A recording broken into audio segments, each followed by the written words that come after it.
Été 2017. Je suis allongé sur un transat au soleil au bord d'une piscine. Je profite enfin de mes premières vacances vraiment méritées. J'ai tout pour être heureux. J'ai fait des belles études dans une grande école de cinéma. J'ai décroché un CDI dans une grande entreprise de radio. Je suis en couple depuis 7 ans. J'ai même trouvé un grand appart très bien situé dans Paris à un prix compétitif. Et pourtant, ma vie me semble plate. À l'intérieur de moi, c'est vide. Si je regarde ce qui s'est passé ces dernières années, si je regarde mes souvenirs, j'ai l'impression d'en avoir très peu. J'ai l'impression que les journées ont défilé comme ça, sans avoir trop de sens ni de saveur. J'ai l'impression que ma vie est plate, et pourtant, je sais que ma mère est très fière de moi.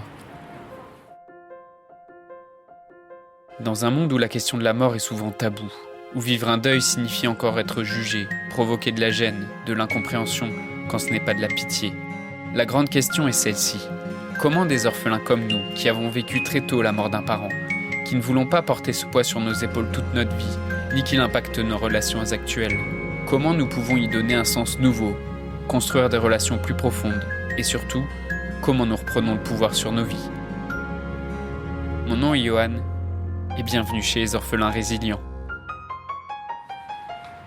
Cette semaine, on va continuer sur la question de la motivation et plus particulièrement sur la question des valeurs. En quoi définir tes valeurs, en quoi retrouver quelles sont tes valeurs, qu'est-ce qui t'inspire, qu'est-ce que tu aimes faire, en quoi ça peut t'aider à retrouver de la motivation, ça peut t'aider à te sortir un peu la tête de ton guidon, te sortir un peu la tête de tes problèmes.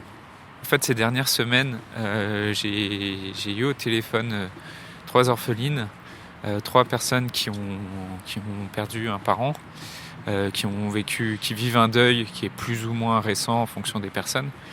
Et quand on échange au téléphone, en général, tu me parles de tes difficultés, tu me parles de tes problèmes, tu m'expliques ce qui te fait souffrir, tu m'expliques ce qui t'est arrivé.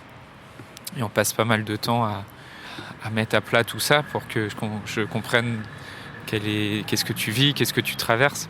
Et je me suis rendu compte avec ces 3 femmes que j'ai eues au téléphone récemment que, en fait, à partir du moment où on commençait à creuser sur la question des valeurs et sur la question de ce que j'appelle la vision, c'est-à-dire qu'est-ce qui t'inspire, qu'est-ce que tu voudrais faire en fait, je me rends compte que, en fait, à ce moment-là de la conversation, généralement, le ton de ta voix change. Quand tu te reconnectes, par exemple, tu te rappelles que ce qui te plaît, ce qui te motivait, tu aimes dessiner, par exemple. Et ça, c'est quelque chose que tu avais peut-être oublié, mais tu t'en rappelles à ce moment-là. Tu aimes dessiner, ou tu aimes la littérature française, ou tu aimes les balades en forêt. Et souvent, la difficulté qu'on rencontre au début de la conversation, c'est que on est beaucoup à mettre l'attention sur quels sont tes problèmes, qu'est-ce qui te bloque, qu'est-ce qui t'empêche d'avancer.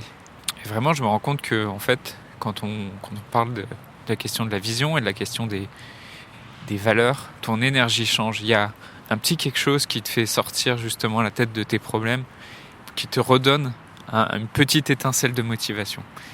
Et c'est de ça dont je voudrais te parler aujourd'hui. Bien sûr, tu l'as compris, je te tutoie comme si c'était toi que j'avais au téléphone. Et peut-être si tu écoutes ce podcast, on a eu l'occasion de parler au téléphone.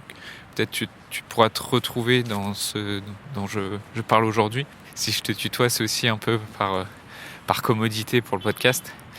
Ce que j'entends par valeur, c'est pas nécessairement ce qu'on entend souvent par valeur.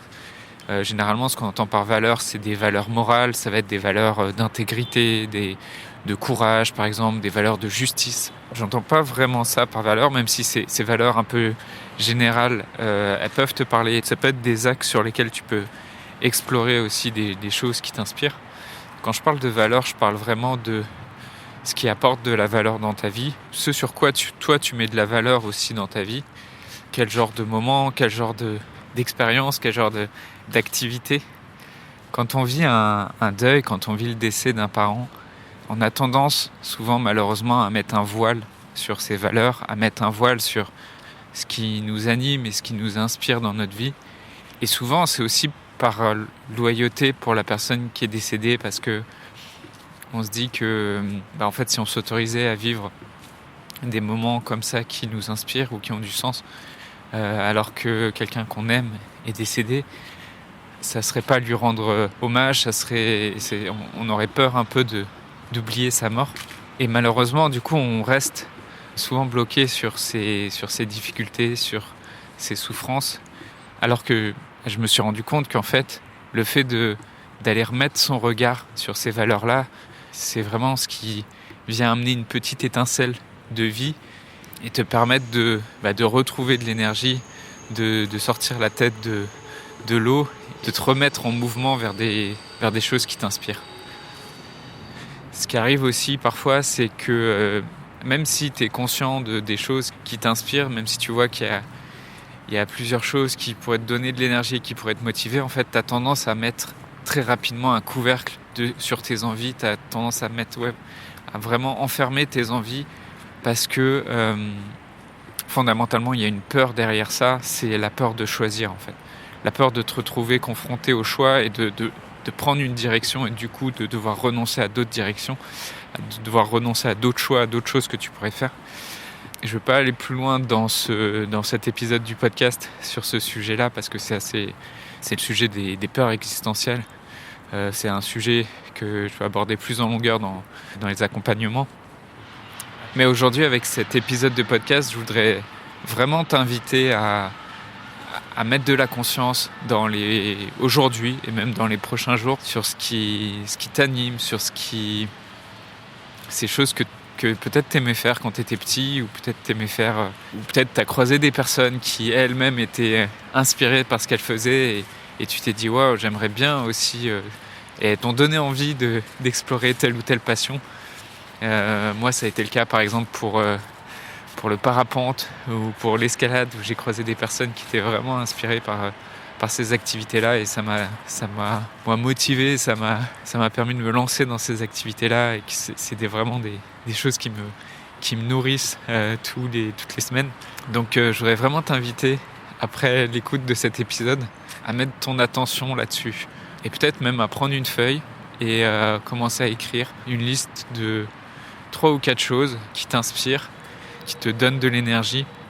Je t'invite vraiment à mettre de la conscience là-dessus, et si tu as envie de le partager avec moi, si tu as pris quelques minutes pour penser à 2-3 activités, 2-3 choses qui t'inspirent et qui te plaisent, et que tu as envie de les partager parce que c'est aussi un moyen pour ancrer des choses, tu peux simplement les partager sur le groupe Facebook des Orphelins Résilients, ou tu peux me les envoyer de manière plus confidentielle par messagerie, par Messenger ou via Instagram. Ça me fera plaisir de lire ce qui t'anime. Et surtout, ça me fait plaisir aussi d'échanger avec toi si tu prends du temps pour écouter ce podcast. Déjà, merci pour ça. Ça me fera plaisir de prendre un peu plus de temps pour échanger sur ce sujet-là avec toi. Et d'ailleurs, alors si tu n'es pas déjà dans le groupe Facebook des Orphelins Résilients, je t'invite vraiment à le rejoindre, parce que donc j'ai prévu pour Noël d'organiser le Noël des Résilients. Ça sera un moment convivial en ligne, ensemble, pour se rencontrer. Donc si tu veux être informé de cet événement-là que je vais bientôt mettre en ligne, qui s'appellera le Noël des Résilients, je t'invite à rejoindre le groupe Facebook des Orphelins Résilients si ce n'est pas déjà fait. Et sinon, surveille ton fil d'actualité sur Facebook, parce que tu auras bientôt des infos pour ce petit événement que je prévois d'organiser, qui s'appellera le Noël des Résilients.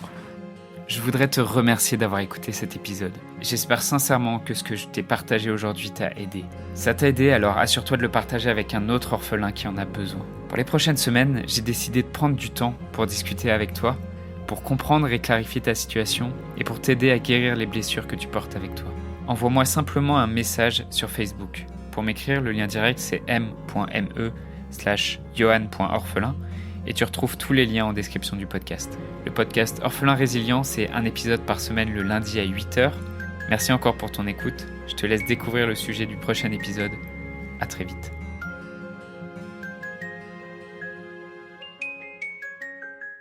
La semaine prochaine, on verra comment traverser les fêtes quand tu es en deuil, et je t'en dirai un peu plus sur cet événement que j'organise qui s'appelle le Noël des résilients.